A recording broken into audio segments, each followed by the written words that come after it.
Good morning, Andy. I'm very well, thank you, by God's grace. So you were at the meet and greet with Cardi B. Yes, sir. I was. Word has it that you organized or you invited celebrities to meet and greet Cardi B. Is that true? Well, just to explain things, that is partly, some parts are right and some parts are not right.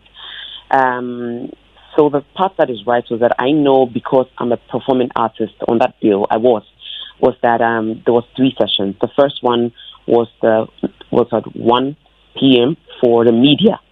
And then there was 1:30, by which actually they called me the night before and said, Becca, I would like you and a few of your fans to come for a one-on-one with Cardi B. And then that is where I came in. So I suggested that, you know what, I'm not going to go to a meet and greet with Cardi B alone. I will invite a few of my colleagues, friends and colleagues to go with me.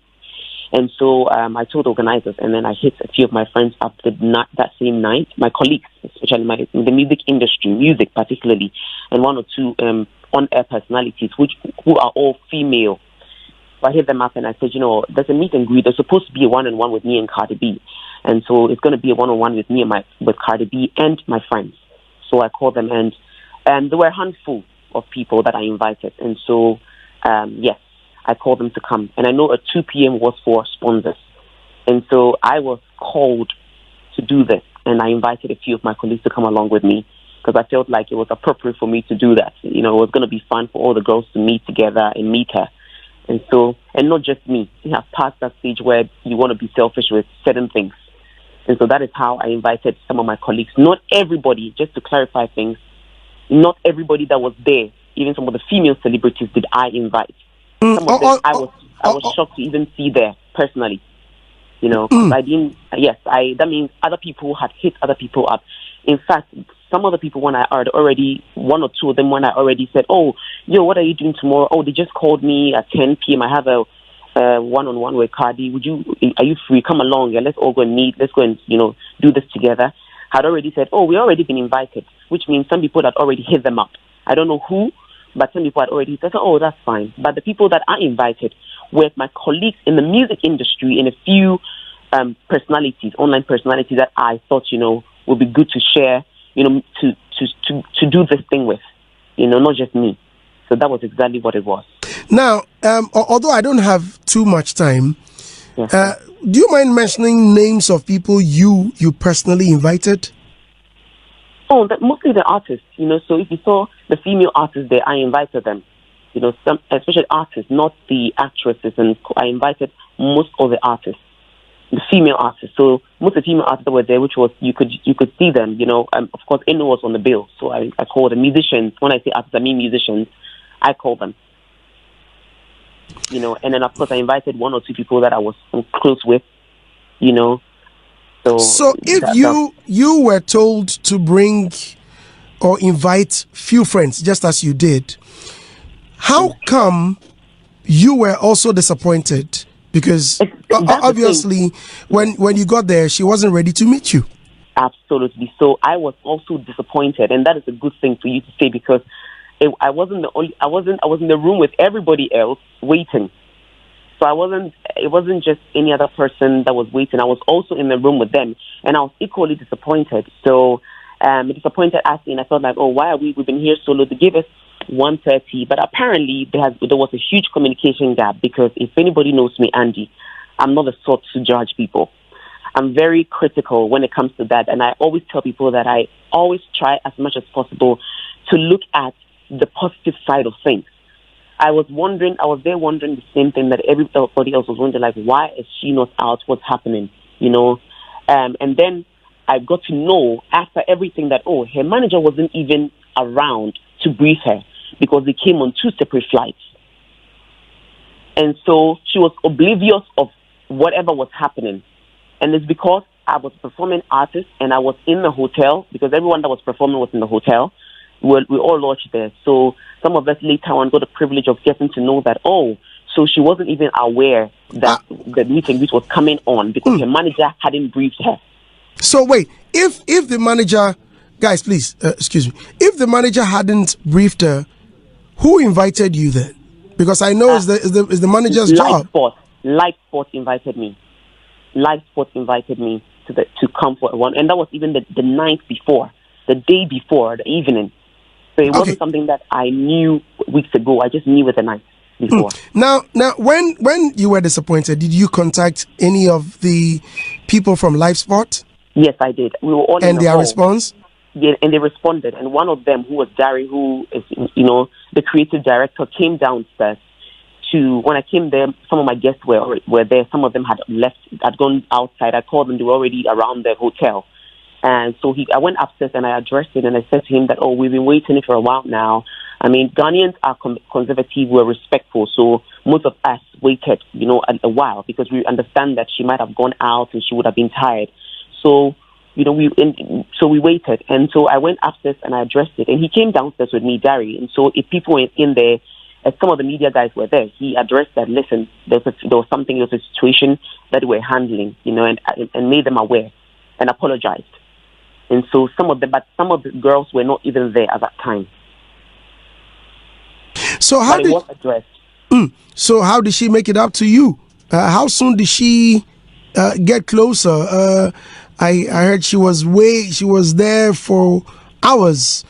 You waited for what, over 5 hours before she came down? I actually didn't wait. If you realize, I was actually in my bedroom sleeping.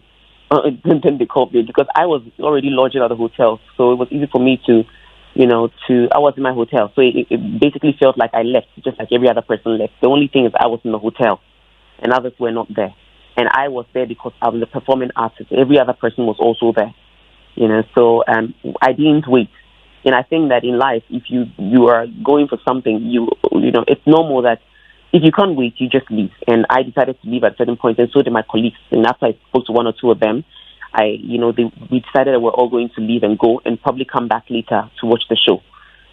So that is what I did as well. So I didn't wait there in a room waiting for her for 5 hours. I also had a lot of things to do. I had sound check to do. I had, clothing to fit on. And so I went into my room and I did just that. But she did make it up by reaching out. After a while, when she heard that all this brouhaha was going on, she reached out, that her manager had just updated her, and she had gone on the internet as well and seen what was going on, and she was apologetic for it. And she honestly didn't sing, and not to speak for her, but she didn't seem like the sort of person who would intentionally do that, because she was very apologetic to me, and I was in her room with her. She actually, I had to go there. She apologized to me and was telling me that she had no idea. In fact, she didn't have a clue that, because her manager had to brief her and she didn't come with her manager. So she was out there just doing her thing like she did in Lagos, and she always does anywhere that she goes to. So she was apologetic. She asked that, any of the female artists were here. I said most of them had left. She was like, no, she didn't know. She would never do that, So I at least got first-hand information. And when I got that, I made sure that I called, because I called people personally to invite them, my friends and colleagues to invite them. And I went through the effort of, again, calling them one by one to apologize. And I sent them messages as well to apologize to them. Because I had invited them because I was invited, and I wanted to share the glory with everybody.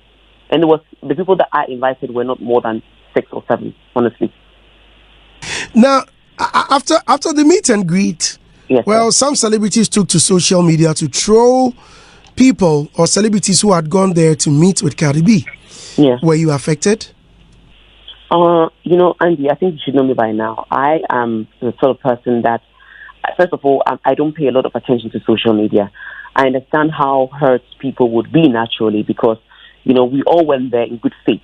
Like people said, we did not just get up, dress up to go and meet Cardi B. We were officially, and we were invited. Even some of the people that I personally didn't invite, after having conversations, I knew that people in the media that they respected had invited them, so we were invited to come and meet. And Ghana is a hospitable city, and that is country, and that is why we're hosting a lot of people for the year of return. We would naturally, even if they had called us today, right, go there, and that's the sort of people that we are. And so I would say that, yes, I felt like, why didn't we get information? Because, we're all busy doing other things. But I wasn't so affected, and that's the truth. I'm speaking for myself. So it means you invited Ekuapin Polo, Moisha, Efiodo, and I didn't invite Ekuapin Polo. No, I didn't. I invited Moisha and Efiodo, who are my little sisters that I personally love and take care of. I mean, they're my girls. But I didn't invite Ekuapin Polo. Were you surprised to see her there? No, I wasn't. I mean, she's also a female in entertainment. There were other people that were there, and I was actually glad that there was a mixture of different people in entertainment that were there. That is the sort of thing that, Andy, honestly makes me happy as a female artist. Well, thank you very much for talking to us. And Cardi B enjoyed her. She told me she really loved the Ekuapin Polo so much with her twerking. So, and I told her about Afia, you know. So I even told her about, you know, Efiodo. She followed Efiodo when I spoke about her. I spoke about a few people that were there that wanted to see her. She followed them. You know, when we were doing a meet and greet, I made sure that the Ekuapin Polo had her talk. I called her to come up. You know, because I'm watching out for my sisters, and that is what I always do and will always continue to do. Now, you seem quite closer to her now. Is there a possible collaboration? You never know. I mean, you never know, 'cause we're talking, so you never know. We chat. Right. I mean, we have one-on-one conversations now. And honestly, she had apologized to every single person that was invited. I think that is something that should be clear. I always tell people that sometimes patience is virtue, you know. And if she had more time, I'm telling you, we would have all been doing something else right now. Honestly, we all would have. It's unfortunate that there was a huge communication gap, and things were not communicated properly to us. And we waited too long before we got to know these things. Everybody that I spoke to, some of my big sisters that were there, I spoke to them. They now actually understand and were like, why didn't anybody come and say anything to us? But as human beings, sometimes when we get angry, we obviously have to act.